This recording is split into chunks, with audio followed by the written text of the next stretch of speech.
Emails from beyond the mystery of Jack Froese. Every once in a while, the internet coughs up something that doesn't make sense. Not in a glitchy app way, not in a weird TikTok algorithm way, but in a the rules of reality don't seem to apply way. Today's story is exactly that. A man dies, his friends grieve, life moves on, and then, months later, his email account starts sending messages. Accurate messages, personal messages, from the grave. Welcome to Forgotten Forums, the show where we explore the internet's strangest mysteries, unsolved legends, creepypastas, and the digital folklore that shapes our world. This is the mystery of Jack Froese, a story about friendship, death, and the strange things that linger after we go. It's eerie, it's deeply human, and it might just tell us something about what we fear most. Chapter 1. Jack. Jack Froese wasn't a ghost hunter. He wasn't some hacker genius or viral sensation. He was just a regular guy from Dunmore, Pennsylvania. A little overweight, funny, friendly, loved by the people around him. At 32, he was far too young to die, but in June of 2011, Jack's heart stopped due to an undiagnosed arrhythmia. One moment he was there joking around, the next he was gone. His death left a vacuum. Friends were devastated. His family was shocked. There was no warning, no time to say goodbye, just sudden, brutal absence. But eventually, time did what it does best. It kept going. People healed. The grief became something manageable. Life returned to something resembling normal, until the emails started. Chapter 2, the first message in November. About 5 months after Jack's death, his best friend Tim Hart was at home, sitting on his couch, browsing on his laptop. Nothing unusual. Then a notification popped up. A new email. From Jack Froese. Subject, I'm watching. Body. Did you hear me? I'm at your house. Clean your fucking attic! Hart froze. It wasn't just the shock of seeing his dead friend's name appear in his inbox. It was the specificity of the message. Just before Jack died, he and Tim had been up in the attic together. Jack joked about how messy it was. No one else knew that. Not his mom, not mutual friends. It wasn't something Jack would have tweeted. It was just one of those offhand, dumb jokes you forget 5 minutes later, unless someone brings it back from the other side. Tim scoured the house, thinking someone must be pranking him, but there was no one, no sign of intrusion, and no follow-up, until someone else got a message. Chapter 3. Jimmy's Warning. Jack's cousin Jimmy McGraw got the second email, also from Jack's account. Also out of the blue. Subject, Hey Jim, Body, how you doing? I knew you were going to break your ankle, tried to warn you. Gotta be careful. Tell Rock for me. Great song, huh? You're welcome. Couldn't get through to him. His email didn't work. Here's the part that chills you.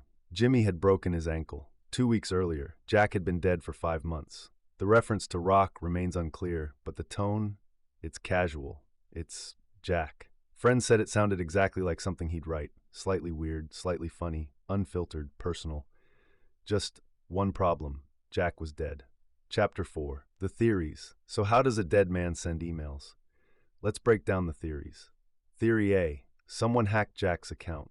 This is the most obvious explanation. Someone, maybe a friend or family member, knew Jack's password and decided to send a couple of eerie emails. Maybe as a tribute, maybe as a prank. But there are issues here. For one, the attic story. It was private. No one else knew about it. Even if someone had Jack's password, they'd need access to highly specific moments and language. There was no pattern, no promotion, just 2 emails. Then silence. Theory B. Hart and McGraw made it up. They collaborated, faked the story, created a modern ghost tale for clout. Except, there was no clout. No book deals, no merch drops, no Reddit AMA. Both men basically dropped the story after a couple interviews. They've declined to capitalize on it in any way. They don't want to talk about it anymore. Theory C. Jack scheduled them. Some apps and services allow you to schedule future emails. Maybe Jack had a morbid sense of humor and pre-wrote the messages. But that doesn't hold up either. Jack's death was sudden. No warning, no sign that he knew something was wrong. And more importantly, the email about Jimmy's ankle references something that hadn't happened yet. Unless Jack had future vision, this one's a no-go. Theory D. Jack sent them. From wherever he is now. This is the theory you're left with if none of the others satisfy you. If you believe consciousness lingers or that some people find a way to reach out, this story is a case study. And weirdly, it's not terrifying. Both recipients of the email said they weren't scared. They felt comforted, like Jack was just checking in, still cracking jokes, still showing up in strange ways. Chapter 5. Why this story haunts us. Why does this story hit so hard? Why has it been quietly circulating online for over a decade, refusing to die? Because it taps into something we all feel, the desire to say just one more thing. The wish that death isn't a hard stop, but a pause. That maybe, when someone leaves us too soon, they still find a way to whisper back. It's also a story about the internet, about how we've layered our lives into the digital world so thoroughly that our ghosts, if they exist, now come wrapped in subject lines and inbox notifications.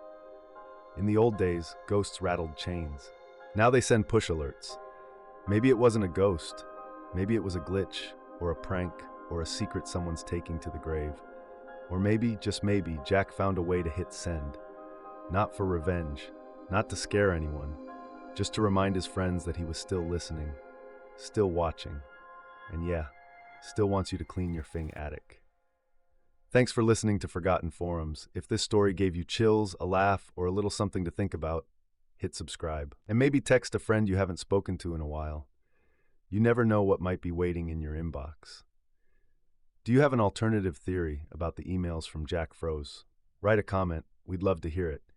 Until next time, stay curious, and don't forget to check your spam folder. Sometimes the dead don't send letters. They send emails.